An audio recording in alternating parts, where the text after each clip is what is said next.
பெரம்பூர் தொகுதியில விஜய் நிக்க போறதா சொல்றாங்க. எந்த அளவுக்கு ஆர்வமா இருக்கீங்க? அதுவும் விஜய் நிக்க போற தொகுதி. நான் மட்டும் நின்னா போதும் எங்களுக்கு. சரிங்களா, அவர் நிற்கிறது எனக்கு ரொம்ப சந்தோஷம் தான். அவர் வந்து எது பண்ணாலும் சரி பண்ணலாம், நாங்கள் எதுவும் கேட்க போறது இல்லை.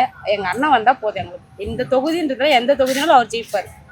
குறிப்பா இந்த தொகுதியை வந்து அவர் தேர்ந்தெடுத்திருக்காரு. என்னமோ அவர் இந்த தொகுதியில் உள்ளவங்களுக்கு வந்து ஒரு நல்ல ஒரு ஜாக் பட்டதா இருக்கு. ஏன்னா அவருடைய தொகுதி அப்படின்னு எந்த அளவுக்கு ஒரு எதிர்பார்ப்புல இருக்கீங்க? ஏன்னா தொகுதிக்கு நாங்க அண்ணன் வருவாரு ரொம்ப எதிர்பார்ப்புல இருக்கோம்.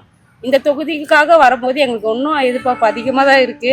வரட்டும், அண்ணன் வந்து என்ன பண்றாரு பண்றாரு. ஓகே, இவர் நிக்கிறாருன்னதும் ஆப்போசிட்ல வந்து டிஎம்கே சைடுல வந்து ஒரு பயங்கரமான ஒரு ஆள் நிப்பாட்டுவாங்க. ஆமா, கண்டிப்பா. சரி, அது அது எல்லா கட்சியிலும் நடக்கிறது தானே. அவர் ஜெயிச்சிருவாரு இந்த தொகுதியில. ஜெயிப்பாரே எனக்கு நம்பிக்கை இருக்கு. எங்களுக்கு எந்த அளவுக்கு நம்பிக்கை வச்சிருக்கீங்க? எங்களுக்கு எந்த நம்பிக்கைன்னா கடவுளுக்கு மேல நம்பிக்கை இருக்கு. அவர் கண்டிப்பா வருவாரு, வந்து ஜெயிப்பாரு. ஓகே, இந்த முறை சப்போர்ட் வந்து உங்களுக்கு விஜய்க்கு விஜய் அண்ணா தான். ஓகே, அவர் வந்தா எந்த மாதிரியான மாற்றங்கள்லாம் வரணும்னு நீங்க அப்படி எதிர்பார்க்குறீங்க? பெண்களுக்கு இப்போ வரைக்கும் அப்பயும் சரி இப்பயும் சரி எல்லாமே தடங்களை தான் இருக்கு. அவர் வந்தா ஒரு நல்லபடியும் இருந்தா எங்களுக்கு ஓகே தான். ஓகே, இந்த முறை எலெக்ஷன் வந்து எந்த அளவுக்கு சவாலா இருக்க போகுது?